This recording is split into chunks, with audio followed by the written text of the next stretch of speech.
పూజా హెగ్డే కొన్ని రోజుల క్రితం వరకు టాలీవుడ్లో ఈ పేరు ఒక సెన్సేషన్. టాలీవుడ్ టాప్ హీరోయిన్ ఎవరయ్యా అంటే డౌట్ లేకుండా చెప్పే పేరు పూజా హెగ్డే. అసలు అప్పట్లో పూజకున్న ఫాలోయింగ్ అలాంటిది. మరి అలాంటి అమ్ముడికి ఇప్పుడు కాలం కలిసి రావట్లేదు. సాలిడ్ కంబ్యాక్ ఇస్తుంది అని ఆశ పెట్టుకున్న రెట్రో ఫ్లాప్ అయ్యింది. ఇక తన ఆశలన్నీ కూడా ఇప్పుడు చేస్తున్న కూలీ పైనే పెట్టుకుందట ఈ పొడుగు కాళ్ళ ముద్దుగమ్మ. కెరియర్ స్టార్టింగ్ లో వరుస విజయాలు అందుకుని స్టార్ హీరోయిన్ గా పేరు తెచ్చుకుంది పూజా హెగ్డే.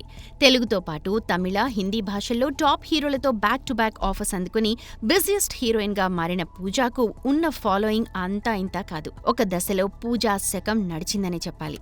చైతు హీరోగా నటించిన ఒక లైలా కోసం సినిమాతో టాలీవుడ్ కు పరిచయమైన ఈ భామ ఆ తర్వాత వరుణ్ తేజ్ హీరోగా ముకుంద సినిమాతో మరింత దగ్గరైంది. అల్లు అర్జున్ తో చేసిన దువ్వాడ జగన్నాథం పూజా కెరియర్ ని మార్చేసిందని చెప్పాలి. ఇక వరుసగా అరవింద సమేత, మహర్షి, అలవైకుంఠపురంలో ఇలా వరుస హిట్లతో స్టార్ హీరోయిన్ అయిపోయిన పూజాని అంతా గోల్డెన్ లెగ్ అన్నవారే అంటే పూజా శకం ఎలా నడిచిందో చెప్పొచ్చు. అయితే ఆ తర్వాతే పూజాకి బ్యాడ్ టైం స్టార్ట్ అయింది.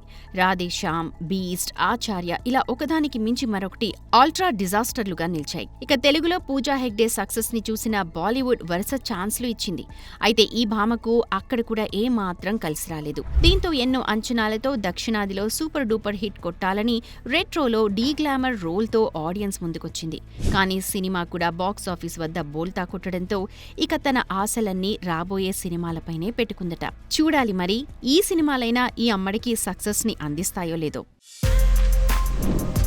For more videos like this, subscribe Big TV channel.